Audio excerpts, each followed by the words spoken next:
Hello friends, आज हम जावा में पढ़ेंगे कि जो इसमें डिफ़ॉल्ट चीज़ें यूज़ होती हैं जो हमारे प्रोग्राम में हमें इनपुट करानी ज़रूरी होती हैं, या फिर अगर हम उन्हें इंसर्ट करना भूल भी जाते हैं तो वो चीज़ें ऑटोमेटिक अटैच हो जाएंगी हमारी फाइल्स में।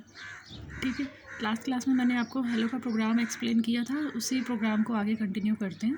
ठीक है, सपोज़ हमें एक हेलो का मैसेज प्रिंट कराना है तो हम सबसे पहले क्या करेंगे, क्लास क्रिएट करेंगे क्लास कीवर्ड यूज़ करके। क्लास का नेम देंगे कैपिटल लेटर से।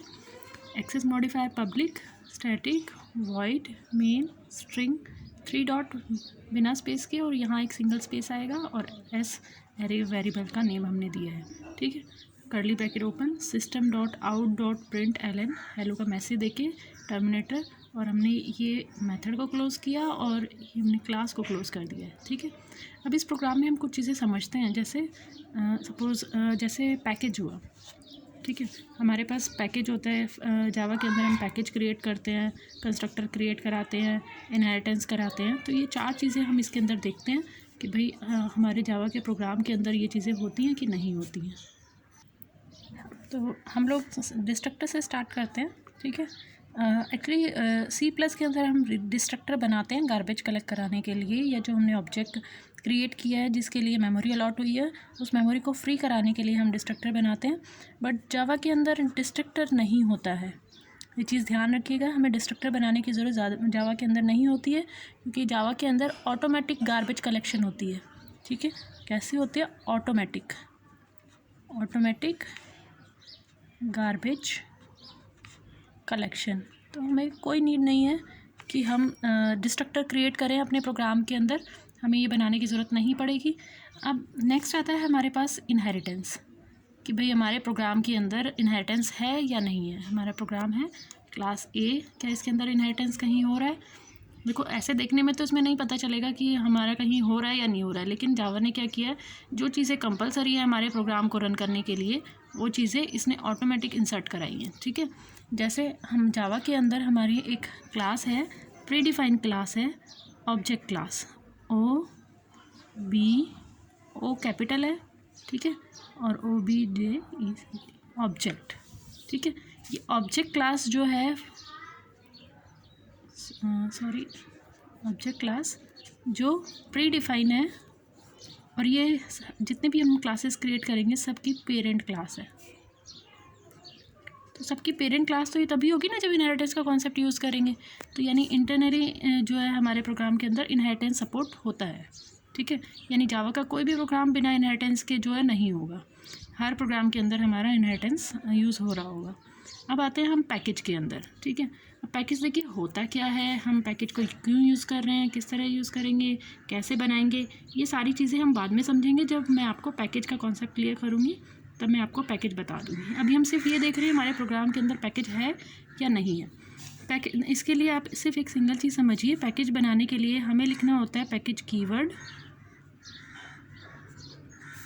और पैकेज का कुछ भी नेम स्मॉल लेटर से, मान लो सपोज पी दे दिया हमने, तो ये पैकेज बन गया। क्या इस तरह की कोई भी लाइन हमारे हेलो के प्रोग्राम के अंदर दी गई है?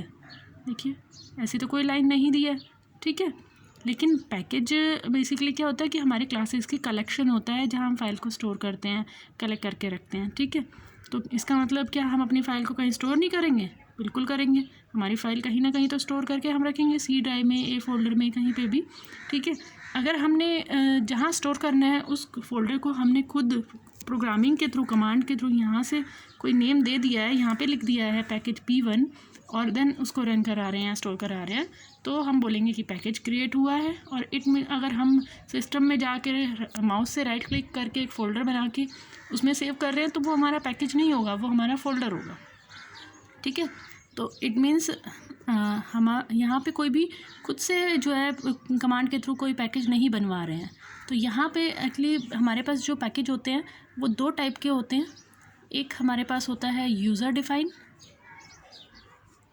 जो हमें बनाने हैं, और एक होते हैं प्री डिफ़ाइन।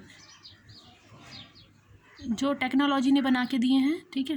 और हम जब अपनी फ़ाइल को या जावा फ़ाइल को जहाँ भी हम स्टोर करेंगे, इस जावा प्रोग्राम को जिस भी लोकेशन पे स्टोर करेंगे, वो जो डिफ़ॉल्ट लोकेशन होगी उसका हम कोई नेम नहीं दे रहे हैं। तो जब हम नेम नहीं दे रहे हैं तो उसी को हम क्या बोलेंगे कि वो हमारा होता है डिफ़ॉल्ट पैकेज, ठीक है।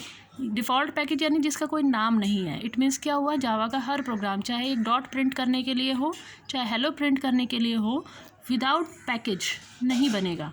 इट मीन्स क्या हुआ, इनहेरिटेंस भी हर प्रोग्राम में होगा जावा के हर एग्जाम्पल में, और पैकेज भी हर प्रोग्राम के अंदर बना हुआ होगा, ठीक है।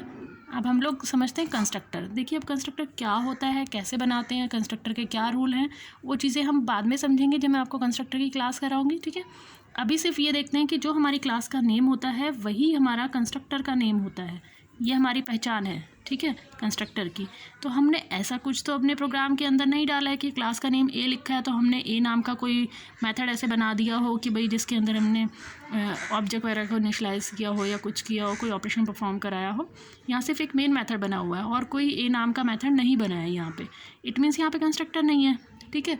लेकिन आप लोगों ने अगर C+ अगर शायद पहले पढ़ी हो तो एक कॉमन थ्योरी होती है कंस्ट्रक्टर की कि अगर हमने अपने प्रोग्राम के अंदर कोई भी किसी भी टाइप का अगर कंस्ट्रक्टर नहीं क्रिएट किया है, नहीं डिफ़ाइन किया है, तो टेक्नोलॉजी ऑटोमेटिक उसमें डिफ़ॉल्ट कंस्ट्रक्टर इंसर्ट कर देती है। इट मीन्स इसका क्या मीनिंग हुआ कि बिना कंस्ट्रक्टर के हमारा जावा का कोई भी प्रोग्राम नहीं बनेगा।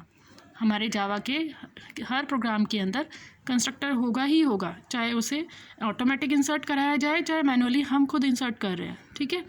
अब देखिए यहाँ जो भी चीज़ें ऑटोमेटिक हो रही हैं तो ऐसा तो नहीं है कि ऊपर से आके भगवान करके चला जाएगा या अपने आप कोई और पर्सन करके चला जाएगा। जो भी चीज़ें हमारी ऑटोमेटिक क्रिएट हो रही हैं, ठीक है, इस चीज़ को समझिएगा, वो सारी की सारी चीज़ें, ठीक है, मैं आपको नोट डाउन करा देती हूँ। जो भी चीज़ें हमारी ऑटोमेटिक हो रही हैं वो सारी चीज़ें कंपाइलर करेगा। कंपाइलर के थ्रू हम इंसर्ट करा देते हैं। जो भी चीज़ें हमारी प्रोग्राम को रन करने के लिए कंपलसरी हैं वो हम कंपाइलर से इंसर्ट करा देंगे, ठीक है। तो यानी कि हमारा जो हेलो का भी या एक डॉट का भी कोई भी एडिशन का, मल्टीप्लिकेशन, हम कोई भी प्रोग्राम करेंगे, छोटे से छोटा जावा का प्रोग्राम हो चाहे बड़े से बड़े जावा का प्रोग्राम हो, उसके अंदर पैकेज भी होगा हमारा, ठीक है, कंस्ट्रक्टर भी होगा, इनहेरिटेंस भी होगा। डिस्ट्रक्टर तो सपोर्ट ही नहीं होता है, ऑटोमेटिक होता है गार्बेज कलेक्शन। इसका भी मैं एक्सप्लेनेशन आपको दूंगी नेक्स्ट क्लास के अंदर, ठीक है। आई थिंक अभी सबको ये क्लियर हो गया होगा कि भाई हम हेलो का मैसेज जब प्रिंट कर रहे हैं, एक सिंपल प्रोग्राम लिख रहे हैं, तो उस फाइल के अंदर हमारी क्या क्या चीज़ें शो होंगी, ठीक है। Okay, thank you.